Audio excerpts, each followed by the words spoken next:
posachedwapa tikuonesani interview imene a TVN television adachita ndi a Ken Sonda amene adalinso mkulu kapena kuti adali ku chipani cha DPP koma padakali pano iwowa ali ku chipani cha MCP nde iwowa akhala akukamba zinthu zambiri zokhuza DPP pamene adalowa ku MCP ndipo lero lino ayankhulanso zinthu zina zikuluzikulu takhala ndipo mumvesere kuti kodi a Ken Sonda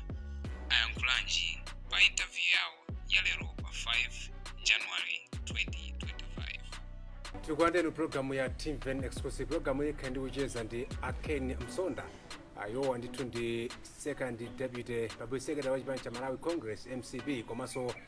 ndi mmodzi mwa akuluakulu pa nkhani za ndale dziko mzinanga ndi Johannes Mumba mukhale pamenepo. Sonda tiwale programu ya TVN exclusive. Ndathokoza JM. Ya muna choyamba ndine kuti happy new year. Same to you komanso onse amene akutionera new year yatsopano. Yeah,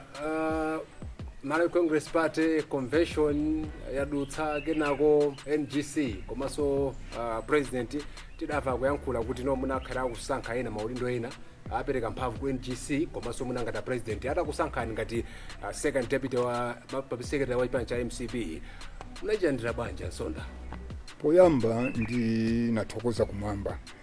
chifukwa sinimayembekezera podziwa kuti chipani chilichonse muno Malawi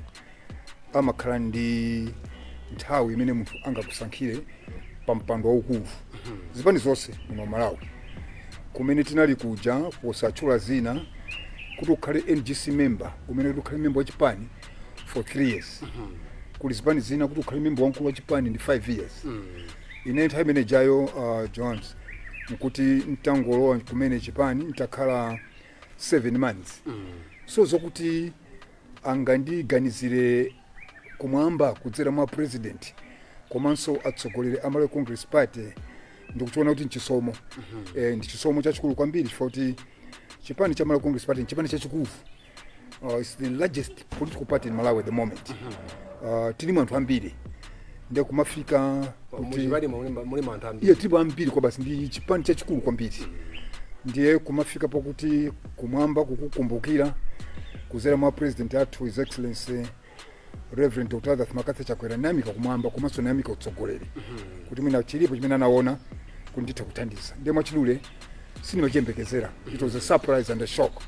Ya muno ndi mmodzi mwa anthu andale koma apakanthawi ndi ndikamamaza kukhuza ndale kumalawi kunoko ndikuti inuyo muli mmodzi mwa anthu amene umaka akuluakulu ndimaona ngati udindo umene uja kapena mpando umene uja kwa ino ngochepa ambiri akutero koma kwa ine sunachepe chifukwa ukamalowa chipani usamalowa kuti ukufuna udindo uzilowa kuti ukatumikira Malawi komanso ukatumikira kutsogoleri wa chipani kule kuti amene akuti udindo ngochepa mwina kuona kumene ndachokera komanso ndi nthawi imene ndakhala mundale mmene mwanenera yaitakhalapo from 1997 ukhala frontline active politics sizocheza komanso mwachisomo takhala maulamuliro onse kuyambira UDF Malemu Bingu Mzima Use Mutendere Amai Joyce Banda Professor Arthur Peter Mtalika lero tenda president athu his excellency Reverend Dr. Makatha Chakwera ndikuti yasanamizani sikuti mukweza kamba mtengo ndine onkulu ya ena kunena angasina kuna kuti mpando ukuchepa inu mukuona bwanji suna chepe ndimafuna kuti muyankhule muona mtima suna chepe ndipo sinimembekezera chimene mweneka kudziwa nchonena kuti strategy ya chipani timagwira ntchito limodzi nonse simungakhale otsogolera kuyambira president ndi NEC member chifukwa pali ena ndi ma NEC members pamene ineyo ndine second deputy public secretary ndiye mwine chifukwa cholemba momwe maudindo aja azalemba moyala amalemba mozondoka ndi ena chifukwa amalembedwa mozondoka amaganiza kuti amene ali pansi ndi osafunikira koma nakhala kwalemba moyala mudakadzwa kuti tonse ndifofanana kuti ngasiti kuona kuti pali public secretary zabwera first deputy inu second mona ngati akutani kwambiri andiganizira simukumveka no mmene ndanenera Jones kuti sinimachembekezera olo inuyo kumpingo kwanu sizoti mapemphera kuti mwakangolowa kumene lero mpingo mwangote 6 months kukusankhani kula mpingo kapena mtumiki mchisomo chifukwa pamakhala kuti amene timuone kaye so umene usuwa utali ndiye nkuteka kuti afuna akuoneni kaye ayiso ndikunena kumpingo nawo nkhani wangobwera tingoganizira pamene kuchipani amayang'ana kumene wachokera amayang'ana experience amayang'ana contribution imene wapanga munanena mawu ena kuti simukumveka mawu amene ndamene ndikuvutika nawo kwambiri kuti MCP ndi chipani cha dongosolo sumangozamba tuka ndikuyankhula ngati mene tinalili ku Egypt kuja kwa Farao ya kuti wina aliyense Egypt ndikudansona kujanali kuti pipi kuja ku Egypt umene kwa Farao kuti aliyense mutathambanga nthawi yonse ija palipa kunena kuti ku Egypt olonthame jatu ndikona are you being fair very fair actually zimene sotana nchosera umene futhi masusana kuti chipani chimene tizindira dongosolo koma ndi anthu amene mathambanga so kwambiri nthawi imene koma ngosamva asanapite ngosamva now kunena kuti Egypt I think you are being unfair ku Egypt timanena kuti ku Egypt kumalo kumene kumakhala ulamuliro wankhanza wokuti msunganene za kukhosi kwako ndikumene kucha ndifo chake mono kuti aliyesa manguti lero akangozuka kuyankhula kunabe dongosolo kuli kodi nene wachipani ndikuti ino simanzione wachipani ayiso kunalibe ansonda imvani kwa ine kunalibe nene wachipani chifukwa amene anapo nene wachipani ananchosa Dausi ndi kunalibe nene wachipani nkona lisa mangozuka ine ndizuke ngati neneri Big Joe azuke ngati ana malomba azuke pamene uku tubwera tupakuti simukumveka uku ndi chipani cha dongosolo ine ni wachitatu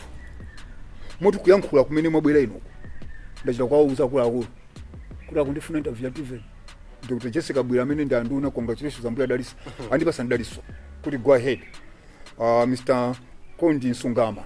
amene ali bwana wanga immediate boss wandiuza go ahead sina kakulolani nkone makuuza ndipa kuti dikirani futhi mendera dongosolo uku ndi kuchipani kwa dongosolo kuli dongosolo kumeje ndi chipani cha dongosolo nkone chipani chichi chilipo mpaka na pano andichabwerera so boma chitakhala kunja kwa boma zaka 26 yamuna mungamve bwanji nena kuti atakusankhani ngati mnene wa chipani cha MCP how can you fail palibe munthu amene safuna zabwino moyo wache wina sakunamize olumta mfusa buzi akuzani mafuna takula ngati ngona so aliyense naga cholengedwa umafuna utakhala pabwino kuposa pene ulipa koma uzizivomereza kuti zinthu zimaendera nyengo kumwamba ndi kumene kumaika dongosolo yes so nomenda nenera kuti kukhala second deputy public secretary chipani cholamula chipani chachikulu Jones sizocheza atu mina ni mnomala imene maudindo machepesa koma mwe kwanza atu amene amaziwa democracy I'm not a small politician second deputy public secretary mwe ina obwesa panidi bodyguard wafuti pambalipo muna mungofuna bodyguard iyi ndaenda ine muna mufuna bodyguard muno Malawi regional chairman mamuna ngati onyozeka kapena secretary general mamuna ngati onyozeka mwe kwanza atu otukuka yes maudindo amene timakhana muzipani makamaka chakachipani cholamula sizocheza koma mukupindula ngati second deputy public secretary mukupindula pindula ku chipani akapasa udindo ndikukugwirisa ntchito tili ndi amene akutsogolera mai Dr. Jessica Bwira yes a very democratic and free mind person woman such that kanthu asanapange konzati ku director of trip and tatatu zili zonse zimene muona akabwira chakuyankhula amatira konzati makosa anapalitsa kuti alisa mapereka maganizo ache and she goes and speaks ifeo alisa ngangozuka minde kuuzana so mkaona apa police secretary akuyankhula zijende kuti akuyankhula malo mwa to safe directorate akuyankhula malo mwa chipani she consults widely ndibwereze ndipo ndi mmodzi amene she is well organized amatita consult anzake amadziwa kuti we also have a say in the party mene mwanenera munena kuti inu mwayenda chipani na chili chonse panopa mwe Malawi Congress Party MCP experienced politician wakhaulendo utani asonda muzipani zonsezi ndi ulendo umene ninganene kuti kwa ineyo it's an experience chimene so ndimanena nthawi zambiri mina inunso nakuuzani ine sindimalowa tu chipani sindalowepo chipani ine simulowa chipani sindimalowa chipani amachondipeza achipani ine sinalowepo chipani kani guguleni sinalowepo ine ulendo ndikalowa chipani amachita kundipeza ansonda tithandizeni ine sinalowepo chipani ndikuguleni amene akundiziwa akuthandizeni amachita kundipeza kaya kula amataka khala amauzana amachita ndipeza ansonda bwanji mungagwira nafe ntchito ndi madikana kai ndipemphe kumwamba ndifunse kumwamba ndi ma spiritual father zanga ndi banja langa ndi ndani zanga biti macheza nawo ndi mauza kuti awa akundi athandize mkuti bwanji ndamene chakayankha nane ndikapemphera ndimapita ndibwereze Johannes apa mukhazikeko chifukwa ine latola nkhani mningaiwale ine latola nkhani maganizo kuti fa ndali fo pupuluma kwambiri nditi machoka chipani chukalowa ichi pamene inuyo muzafera komwe kuti even basa Johannes ine moyo wanu wose muzafera komwe kubasa kuti even si muzachoka ukayamba kwina ndikayamba kapena yana koma ife tikasintha mati ndajera ndikuuze sinimalowa chipani amachita kundipempha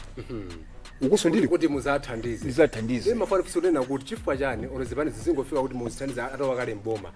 sina kulembuka chipani chotsusa boma kumati mukathandize mukalowe mboma koma nawo chipani choti alowa mboma kenaka kuti akupezana akakuthandizeni afuna thandizo lanja Nsonda. We have to be frank here. No, I think mwina mongoyamba kumene nchita watu wankani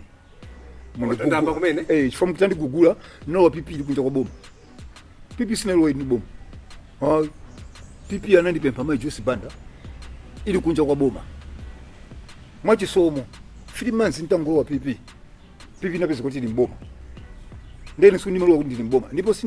sinmalabadilaso kuti ndifuna kuboma ukadya ndini zanga inasoko ina ndi maja zanga ndi zanga zochita sikuti dere ndikazuka ndi maja ndale far from it in fact mwina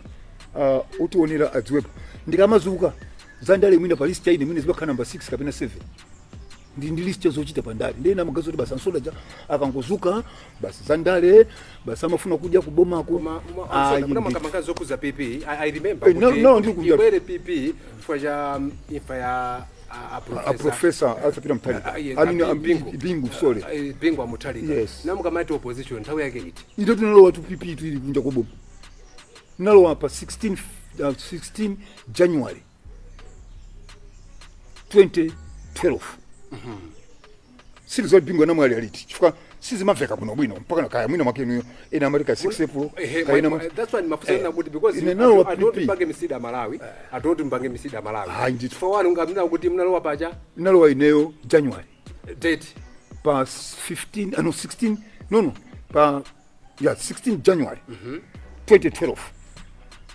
bingwa mamwalira April kandi 6 kandi 7 kandi 8 mukuziwa ndino yes April mpamene bibi makapizika ndi mboma ndisine malo chipani 14 chimboma hayi ndithu afuse namena kundiziwa ama ndipempha anthu amene amandipemphayo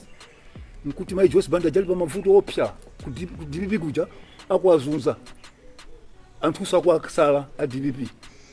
ndiye mwina amafuna anthu oti awathandize mukumbukira kuti akupezani noyo atachitaso kutuma anthu ndikundipeza ali ya vice president kumudi anatuma Mr. Nankhuni iye analipo sana mwalire mukamfusi yes anatuma Ambaraka alipo kuti kaita nena Nsonda tinapezana kumudi achimwene ndifuna mundithandize ntchito bwanji anthu andizunza kwa basi onse azibambo andokira ndiye ndifuna mundithandize ntchito nauza ndikapemphera kayi ntabwera nokuti ndikuthandizani January April bingu mwamwalira moti kuti ndive kuti bingu wamwalira in fact mwina nthawi imene nita ku icha kuchepekerera fantalo January February APP anali ndi msonkhano kuntaja woyamba ine kuti songa ndikayankhule kuntaja ndipo msonkhano nauza anthu kuti mai wendabwera kuzathandiza chifukwa chokuti anthu mukazunza koma chimene andiuza ambuye njoti mai akhala president tisana kaponye zisankho wanakuuzani mulungu zimenezo nauza anthu asonkhano mwafusa mai Joyce Banda mulungu anakuuzani anandiuza kuti mai akhala president koma sana ndiuza kuti how then nauza anthu asonkhano kuntaja ndabwera kuzajoina mai achifota anthu akwazunza koma ndikuuze na anthu ino ambuye ndiuza mai awo akhala president koma how sindikudziwa atamwalira bingu phone ananimbira ne yoyamba Joyce Banda anangoti achimwene bwera nukuno bwanji tathamangani mtapita anandifusa kuti achimwene mulungu dama kuyankhula ndi bwanji ati bingu amwalira ino zoti bingu amwalira nafa kwa Joyce Banda iyo mulungu sakhala bwanji ati bingu amwalira ndipo nafa ukangana kuti ndisakhale president ndiye inopempherani mwafusi Joyce Banda kunala Malani Ntonga amani Ntonga alipo kunala iye Nankhuni alipo pempherana achimwene antakulimbana kuti sakale president nali swape mpero yambuye kufuna kwanu kuchitike tipitike ku break asonda tibweso tipi nthawi yakuchepera tipite ku break kumbuka ndi program ya TV exclusive program ndikucheza ndi Ken Msonda yo anditu ndi mmodzi mwa akulu pa ndale komanso panopa ndi second deputy public secretary wa chipani cha Malawi Congress MCP. Iyi ndi program ya TV exclusive program ndikucheza ndi Ken Msonda second deputy public secretary wa chipani cha Malawi Congress komanso yo nditu ndi mmodzi mwa anthu akulu pa nkhani za ndale mdziko mwathu muno. Nawo mwana kuti zitachitika ngozi yatigwera ifa ya Professor Bingu wa Mutharika imene kuti mulungu anakuyankhulani kuti my US Panda aka president koma you did know how February anangokuzani zoti muchoka mu 2014 PP mboma anakuyankhulani chauta were you surprised ambirira? No, I wasn't surprised. Ninazotichoka ninauza sotichoka munadziwa what happened? chocho zochitika towards my elections panabwera nkhani ya Cashgate. That Cashgate issue came to kupita kuma elections. Now ambiri anaitenga Cashgate chakuti Jos Banda, and the mistake that we made or she made was anthu amene anali nawo amene tinalowa nawo mboma atamwalira Bingu anayamba kuchoka anayamba kusagwirizana nawo powerful people like achina Leti Kasambala Mzimu use mutendere achina Khumbo Kachali. It was a very difficult period yokuti anthu okuti ali akuchinga ngati sanamira nde mukupita ku nkhondo. Now it's like you're taking off your generals. Now kuti chisango chite chifukwa anthu they ganged up now munauza akudziwa so pali zina tuzimiti mankhani ma president sitimane naye koma futhi anthu amagaze ndine kape munauza Dr. Jos Banda kapena akudziwa anauza Dr. Jos Banda munauza iwo kuti siti mudauza what ananauliyani mudauza yanongoti timsire Mulungu nongokuti msire Mulungu nauza kunochi chisango siti win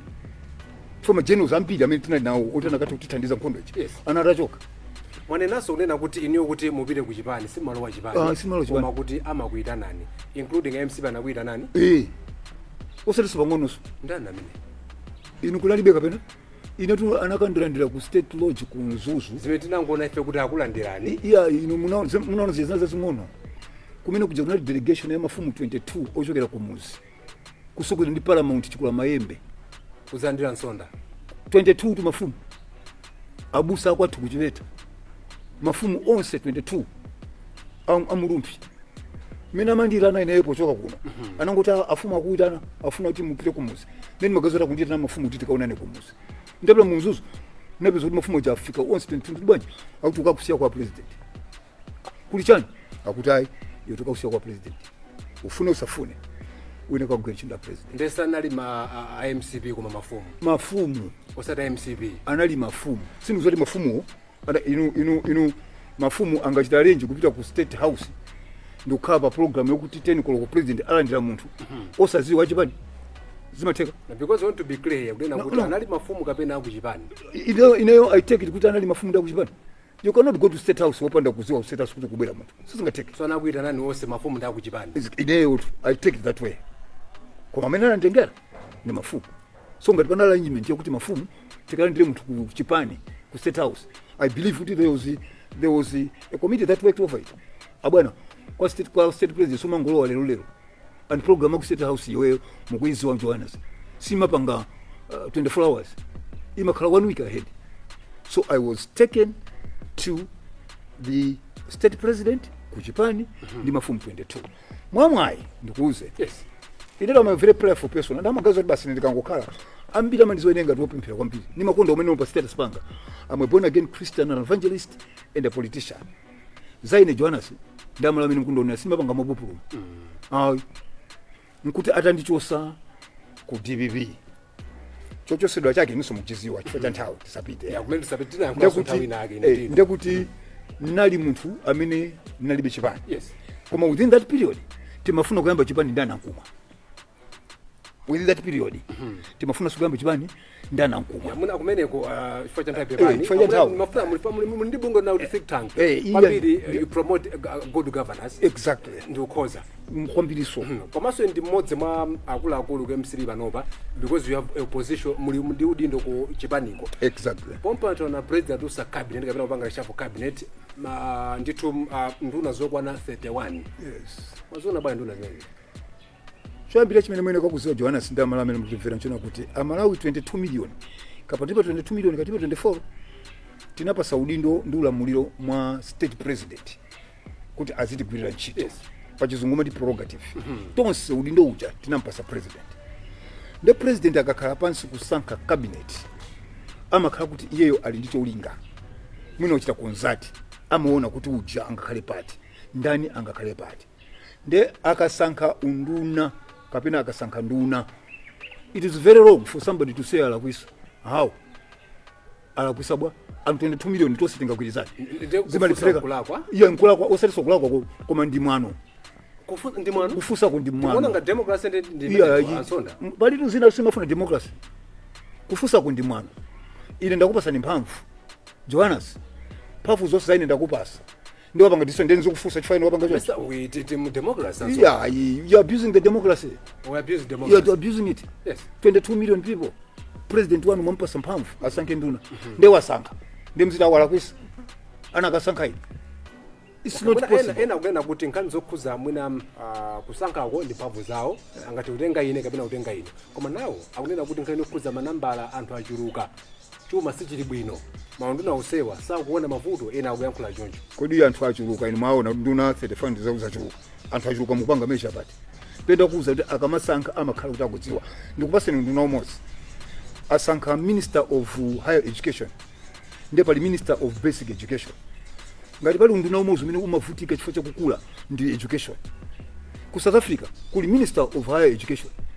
kuli Minister of Basic Education. Nde kuno ku Malawi tinango zochicho simekapo ndale. Olana kasankha 10 munakanira chuluka. Oloteri olana kasankha 5 chifukwa ena ndi ziwanda zongosusa. Zimene ndi ziwanda. Ena anangolowa ziwanda zongosusa. Olokuti mauze ndi pa nthawi ili 1 koloko. Akuza kuti ilifika kwa mawa. Nzimu umuchiti chose mzungu susa. President ama achita konzati amaona Ansonda ndaike pati awandaike pati amene awika aja ifeyo we have to say tenti kwina unchito koma kuti muyambe kuti ayi achuluka yayi awayi anakasankha awa kumene ndi mwano si democracy mchifaike Malawi munomo we really need mindset change chifukwa kumabisala ku democracy ku tukumatenga chishango cha democracy kuti ndi ufulu watu ufulu ndi malire. It's not an open-ended check. It comes with responsibilities. So let us support the president, let us support the cabinet ministers kuti tipite chitsogolo. Johannes mine fika nthawi. Yes. Ngati dziko lino sili kutukuka despite good policies, despite good leadership yonke nawo. Yes. Chinthu chimodzi nchifukwa chokuti ndife anthu ansanje kwambiri. Ndife ansanje? Amalawi ndi anthu ansanje kwambiri. Moti inusolo kwanuko kumene muli kuti mvede musakeze tenda mukonani bwino mwasoka ena amene apanga sanje ulata kuchosana kuti mvede ntchito yani uyo sangayikwanisa sangafike poso apo tinangokhala kamtundu ka sanje akaika ena nsonda zalakwika asankhaja zalakwika koma ana akasankha iyayi nkona ambiri ma president athu ambiri amene amakonda dziko lino amatisinthe kaganizidwe pazikhala chinthu chokuti ichitentende limodzi koma chili chonse ndale akangolumbiridwa president siku lomwelo timayamba campaign ya next elections sitingatukuke. Mapolices omwewo amatenga nzatu aku Tanzania ndikuchuka nawo mmadziwa ino kuti mapolices amene amaendera ku Rwanda ndaku Malawi koma Rwanda imachukuka ife yayi chifukwa ndibwereze nkona olemba nyimbo ya fuko lathu anayikapo njala nthenda ndi sanje ndi fanthu asanje kwambiri sanje kwambiri kumaina amene nakuti so pena so bage mwina anthu andale simukuthandiza dziko lanu ena matero for we have got a hard working Malawians kumona kuti mwina so inuso yali makuchulukirana ndena matero muti bwanyi pakati mwina chifukwa cha nthawi kuti chili chonse basi mangoti andale tose ni fandali inuso ndandale inuso mzavota of course of course tose ni fandali inuso makalembesa mukavota tikavota mulindi wanu ngati Malawi mulindi wanu koma mtu tikavota ngati Malawi koma mulindi wanu kadile okay inuso ni ndale yes tose ni fandali koma now amene muli kutsogolo the active politician that's what I'm trying to do mena kuti mwina mbali ina as much as lawyers are working so hard I think program yanu yo muzaikweza zakhala wanawa kuti apusa Malawi tose ndi fandali achalichi ampingo inotolo nkhani tose ndi fandali Kwa 40 timaonekele muno ngatifende zigoba zanu zoti machimo ayi muziti paka ife. Koma nanga simu tsogolo kwa ife. Yeah. Tonse singa tsogolera so. Mindset change. Yes. Okuba anthu ambiri aja ndandali akashigeta ambiri aja mulanga ndandali. Akashigeta aja anagwidwa anthu anga. Twende chakuti. Mwantu twende chakuti. Andale 4. Nimzira akuba andale akuba inu so akuba inu ya. Kwani kumidia kuliba akuba umene. Kuchalishi kuliba akuba. Nangasi koma 40 timaonekera amene muli kutsogoloda nangasi mu inu mugenda misongo ya Malawi siza kusogolo ayi Johannes siza kusogolo kuyendesa boma sitimayendesa ni mtu mmozi tonse ndife andale ena ali machalichi ena ali muzikiti ena muli ku media yako ena ali ku NGO tonse timayendesa boma ndakupasa nchisanzo cha Kashigeti anamangidwa anthu 28 ngatasa 50 chakuti andale 4 andale 4 akubanda ndali yes muna apa muli Malawi Congress Party Ansonda kani okay kani alright tilipompo utigonepo yes kani ya sata ankatenga ndamo kwa sata ndinda kulandali amuna kumene ko sitting yeah ini matawa tu matelo atolankani anakatenga nao ndalama majaji anakatenga nao ndalama matawa tu asatana ndifeyo ine sitting yankule panopa yeah Malawi muno timakamba palibe za kukhoti Malawi muno chifukwa cha nthawi sata anakatenga ndalama kwa sata ndangati chifukwa cha nthawi matelo ndi kuchenjera kwa matawa atolankani sinatenga ndalama kwa sata ndifuna kuti fuse muyange ino atolankani sinatenga nao ndalama kwa sata ndifuna kuti fuse muyange sesera majaji sana katenga nao ndalama kwa sata ndifuna fuse muyange maloya sana katenga nao ndalama kwa sata ndifuna kuti muyange fuse bwino bwino matawa choncho no sikutawa Ansonda ndifuna fuse muyange bwino bwino muli kuchipani cha Malawi Congress Party MCP mudzachoka so kapena mwafika ndifuna muyange bwino bwino fuse imene andi mulungu ndi mboni yanga ndikalowa chipani sinimalowa kuti ndichoka ndifake ntola ku DPP despite kuti panga chipongwe kudwala usandithandiza sinachoke DPP nachoka mboma 2019 atagwira chifukwa chobera mavuta ya MCP nakhabe mu DPP muchoka simuchoka sinimachoka ndipo sindichoka mwafika ku MCP ndimafika ndipo sikoyamba ndimafika susana kuti mene kuti mumafika kumaona kuti mwafika ku MCP sikuti sikoyamba kufika ku MCP ndinafika ku UDF ndinafika ku DPP ndinafika ku PP ndesi mnafika iya ndimafika ndafika mwafika ndafika sindichoka simuchoka ku MCP munapomaliza Ansonda tava kuti mukayimira MP tikungova mpekesera tifuna tivochokera kwa inu ndizoona ende mukayimira kuti ngati nzoona ndizonezo ndizoona menda nenera kuti vuto lake pamakhala nthawi imene anthu amakufuna ndipo akusikoyamba tu ndikuyimira ku mphisto ku muskwatu ndaisapo ku Blantyre akabula tikufuna ndikufunani ndechimene chimachitika uzipempha kumwamba chifukwa zina anthu amene amati akufunani anthu amfuna ngokudyera nanga nthawi ndiyokudya tu nthawi yakudya nthawi makampeni nthawi yakudya kodi mukudziwa kodi kudziwa so ndandakhala mdali nthawi lalitu iyi nanunso ina tolankani so mufuna so kudyaso thake so yomwe aliyense amfuna kudya nde ena amabwera akufunani anthu tikufuna inu nde umapita nanga si anthu akuti akufuna mmene ndanenera umafunsa kumwamba koma ngati Mulungu sanalowe sungawine mukayimira ku Lumpi East akundifunanso ndi anthu akulumpi East ndi mafumu ndamene anantenga tupita na kusetolo chikuti analiputa mafumu akulumpi Lumpi East kunali 9 mafumu akulumpi East anauza president mwina mukachite play kuna president ife Lumpi East tasankha tufuna Ansonda ino achipani mabweresa anthu anu nthawi ma primary mukabweresa wanu sidiza msupport ife tasankha kale Ansonda mukapange play anamuza president mafumu akulumpi kuti ife kulumpi East watu tasankha kale ndi Ansonda mukapanga ma primary ife sidiza kuthandizana yakuna zimene ndinganena Ansonda zabuno zonse ku Lumpi East ndi tufuna zabuno zonse koma nomuzonjezera kuti zabuno zonse kumwamba kukalowa chifukwa mutaunena zabuno zonse kumwamba kusanalowa kumapena kasife tingopereka zabunozo kuti akwakoza chauta ndathokoza kwambiri thank you so much ndathokoza kwambiri ambuya udalise tikaita maza program atu ya TV Discourse program iyi ndi macheza ndi Ken Msonda yowa ndithu ndi mmodzi mwa akuluakulu pankhani za ndale mdziko muno komanso panopa ndi second deputy kabisa secretary chipani cha Malawi Congress MCP tencho hazimafika tsiku lina iyotu inali interview imene TV television amacheza ndi Ken Msonda amene padakali pano yowa nda chipani cha MCP koma mbuyomu adali chipani cha DPP mwina muthaso kumva zimene afotokozazo okha kodi kutengera ndi imene interview mwayionera mwayimva mutani taperekani makomentano